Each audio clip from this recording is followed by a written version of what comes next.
This is Dr. Hey everyone, this is Dr. Yam, your Keep It Simple coach for Busy 9 to 5ers Hive. How is everyone doing today? Listen, it is Wisdom Wednesday, and you know what that means. When we have some Wednesdays, we got some wisdom, and we're getting ready to prepare. So let's get busy.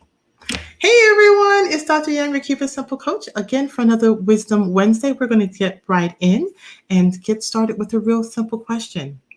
What's going to be your name for your business?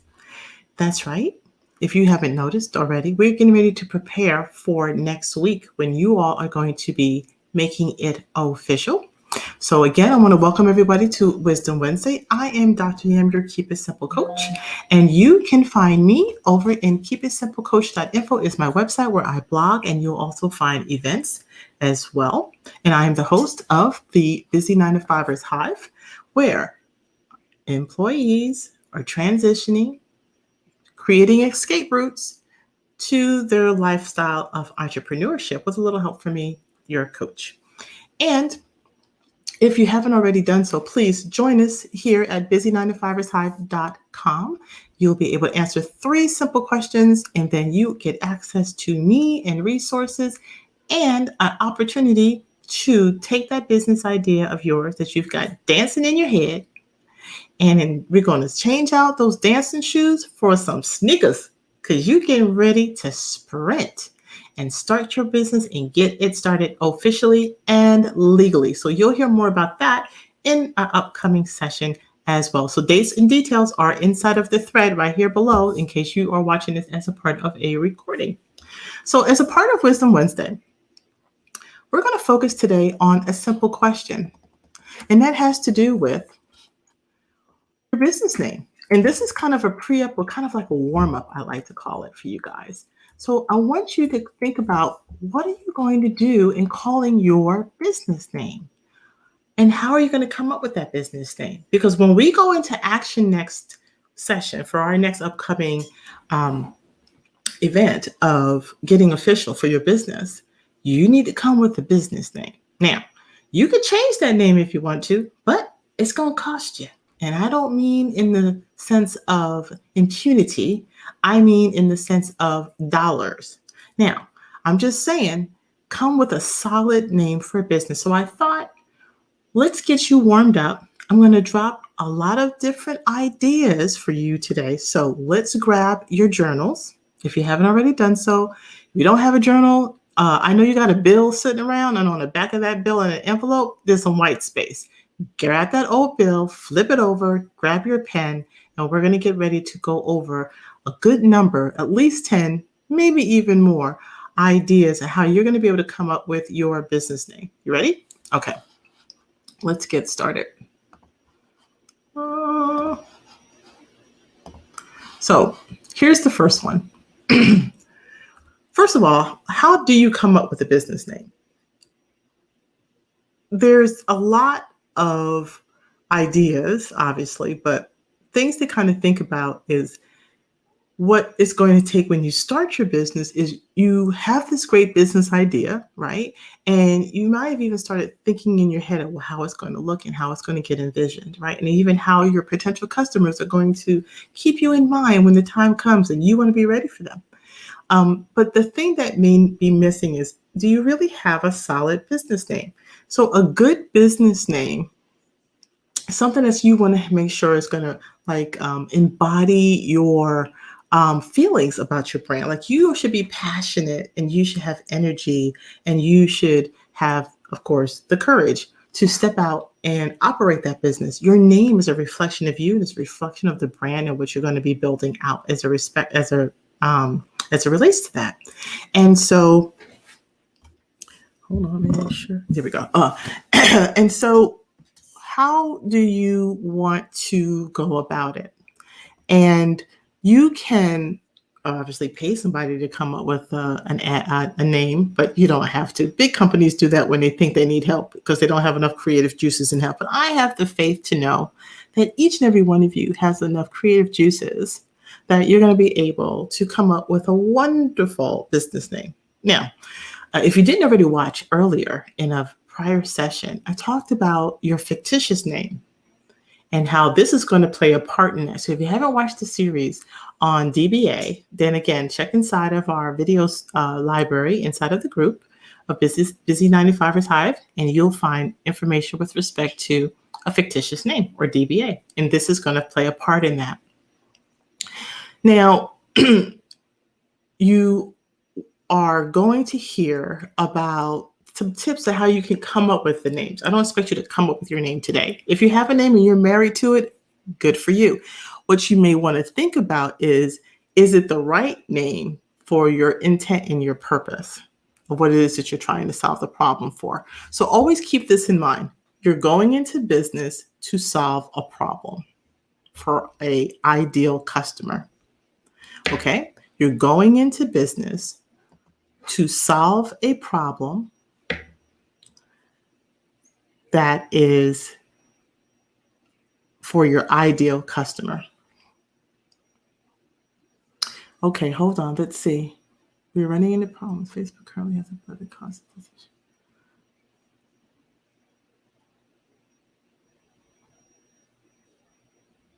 Okay, guys, it looks like I just got a memo. Hold on. I might have to. Let's see if it's affecting me at all. Let's go. If those who are watching, can you give me a thumbs up so I see eyeballs? I just want to make sure because I gotta pop that it's not working. It's not coming through on Facebook. So I just want to make sure, you guys, if you can see me, then I don't have to start all over and we're good to go. So if I can get some emoji, I would really appreciate it. And I'm checking up here. Okay, great. Thank you so much. I really appreciate it. I'll have to edit this part out. All right, so moving on. Let's step into the, let's see, it's not coming through. Maybe it's not coming through inside the Facebook group. Yeah, I don't think it's coming through in the Facebook group. Okay, so as I was saying, let's move on. So I'm going to give you several tips. So even if you have a business name already established, it's okay. You may even find that you might want to change it, and that's okay too. So here is one. The first one it could be is an acronym. Now, I tend to have people to stay with it, but there may be reasons for it. A lot of large companies tend to use acronyms because their full name is long enough, but then they kind of fall back to an acronym. So you may want to think about, are the letters going to mean something in the business name? So keep that in mind. You might want to create what we call a mashup. A mashup is kind of like 2 or 3 words that kind of come together and make a new word, right? Like Netflix is a mashup of the internet and flicks, meaning movies, for Netflix. Get it? So that may be an opportunity, an idea that you might want to think about. Another idea is just drawing some inspiration from something that might be from literature or maybe from mythology is another idea. There's the Oracle, a large company, and the perfume company Hermes, really more designers, but they all come from mythical names in Greek's mythology. So does that name kind of resonate with, or the character and what it represents? Is that in alignment with your belief or what your business is going to stand for? So you may find that out of literature or out of mythology, that may be a place where you can get some inspiration for a name. Another idea is that you can, of course, use foreign names or names that may come again from, may have same meaning, but it looks different and better, maybe even a little bit more mystique when it comes from a different language. Again, does that make sense for you? Of course, the tried and true, and always what I call your base, is using your own name. There again, it's your business, and so why not incorporate your own name? And many well-known brands, as you know, like Ben & Jerry's for one, is made from 2 guys named Ben and Jerry, and they carried that on as a part of their brand recognition. Another one may be now this one you have to be really careful about. Yes, you could take a look at the map and choose it, but again, don't make it the local. But if you're looking at something larger, then at a scale level, then yeah, that makes sense. But I always tell people to steer away from anything that's regionally based in a name, because if it's harder to sell. It's also harder if you want to try to rebrand or kind of spin off when it kind of puts you in this kind of box of location and geographics, unless you are truly a local business and you don't really have that much traction per se that's going to be online. And so if you're really looking from a local standpoint, then yes, bringing the business name and bringing the locality and characteristics into that name might make some sense. Another idea is to, maybe there's a nickname that you had your whole life. You might want to use that as your company name, and that comes that kind of personal touch. You get to bring your story alongside with it, or maybe it's a child's name that could also be an opportunity for you to think about and incorporate, right? Another way of giving your business a name is just being very descriptive in how you're looking. For instance, when you think about a descriptive name, I'm thinking of, let's see, give you one, 7-Eleven. Very descriptive, right? When it first started, 7-Eleven meant just that. Open at 7 a.m., it closed at 11 p.m. If the name is like All Night Cafe, then everybody knows you open 24/7 and it's a cafe. Very descriptive. So think about it from a descriptive standpoint. Does that make sense in a business name? And like I said, using foreign language sometimes gives a mystique and also has an opportunity for you to draw people in, and they were like, "Ooh, what does that really mean?" And so there's that opportunity. Sometimes the use of the word Latin usually tends to be a nice, safe, not safe, but another way of choosing a word and using Latin word meaning for it is another way of looking at it.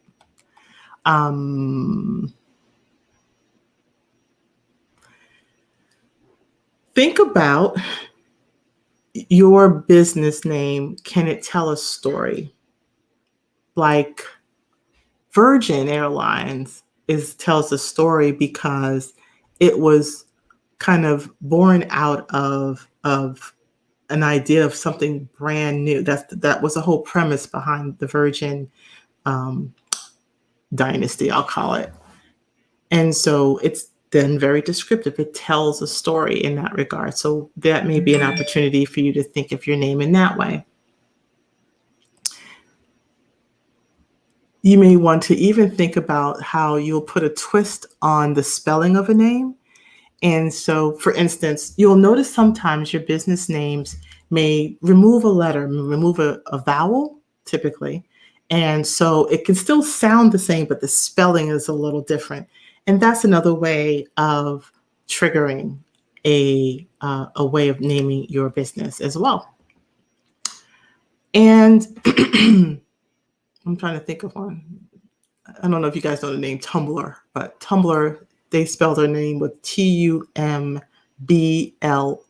So they remove the E. So there might be a cute way where you can just tweak the spelling of a name. And again, it needs to make sense in connecting to what you do as well. And then down and dirty version, pick a word out the dictionary. If you're really hard up and you're like, I have no freaking idea what I want to call my business. Sometimes what you may find is take a chance and just go and click and pick on a name, or just go through names, even children's names or storybooks or things. Something may just land and hit at you, right? So just kind of think about ways that you can get inspired to think about your business name, because guess what? You're going to need it in order for you to get legal. So you can set up your business enterprise and then start getting busy in creating your plan. So if you have not already done so, I want you to make sure that you have, let me make sure right here. Hold on, I'm bringing it up on the screen here for you guys. Yeah, here we go. Sorry. I don't know what's coming. Okay. That you guys get ready for the session that's starting on Monday. It's called Make It Official. And if you haven't already done so, it's going to be 4 days, 4 ways, or 4 steps, really.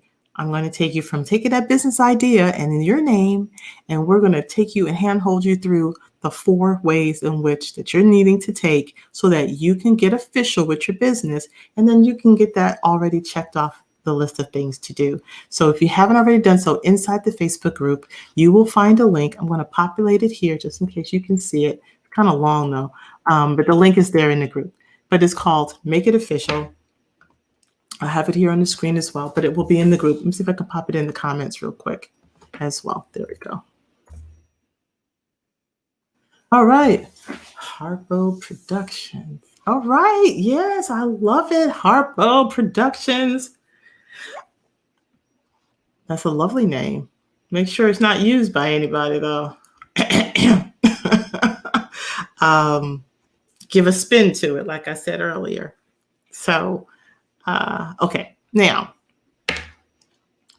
if you haven't already done so, make sure you have to register for this event. You're not going to just pop in. Register so you can get your seat, and then you can be a part of the launch of that aspect. Take your 4 steps, get it done, and then we're getting right into getting your business started, planned, and launched. So I do want you to get ready for that. So I hope you found these ideas to be helpful.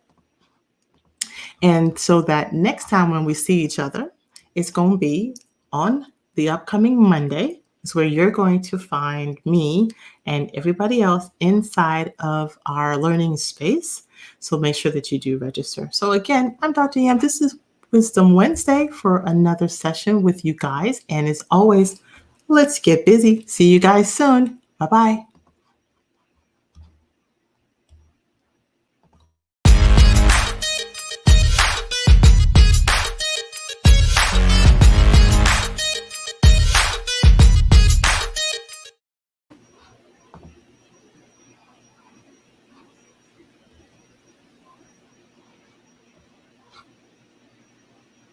Oh, okay.